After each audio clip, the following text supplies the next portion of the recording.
Hey guys, Colin here at the Deep Tissue Massage Center, and I want to show you how to get more used to loading weight onto a leg that's not used to it. Most people have one side or the other that doesn't want to carry the load of your body weight, and as a result, that leg and that arch and that ankle tend to get kind of stiff. If you have a stiff arch or a stiff ankle, and I've told you need to work on that, go to my video in the link below and do that first before you do this exercise. So what I'm going to have you do is I'm going to, first of all, your feet will be about hip width apart. I'm going to have you stand like so, weight evenly distributed, and I'm going to step forward a little wider than shoulder width here. Both feet should be pointing straight forward. And what we're going to do is start to challenge that front foot here, this front leg, to be able to handle loading weight and balancing. So in this position, all I'm going to do, I'm going to keep the front leg bent a little bit while the back leg is locked straight. I'm going to lift the heel of the back foot until I've got about 60-70% of my weight on this front leg.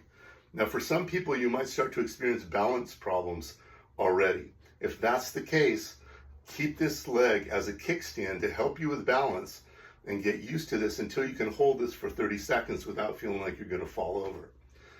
In this position, what you also want to do is allow your arch to soften. Now, it doesn't mean your arch is totally going to collapse. It just needs to soften a little bit and stretch.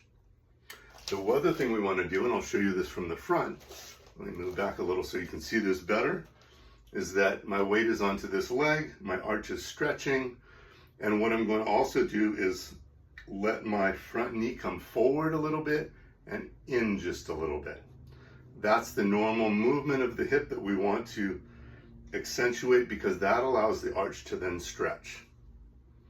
You're going to hold this position for 30 seconds. If that's easy for you, then we can take it to the next position.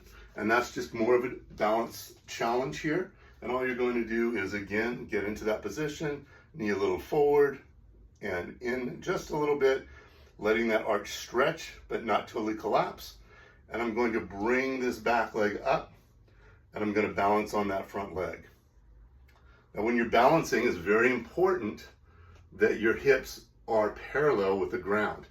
The cheating that people tend to do when they have trouble with this balance is they tend to drop the opposite hip down toward the ground, or they tend to shift all their body weight right above that supporting leg.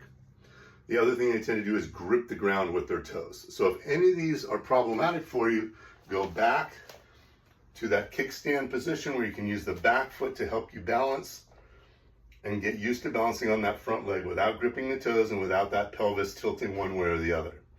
If you need to have an interim before you go on to balancing just on one leg, you can slide that back foot up just a little bit farther so it's still there, but that puts more weight onto that front leg so you can work on your balance and eventually move to balancing just on one leg. Ideally, you want to hang out in this balancing position. You should be able to do this for 30 seconds on each foot, and that's a sign that your muscles that help to stabilize your pelvis are in good shape and that it's not going to throw off your gait and cause other kind of compensation patterns.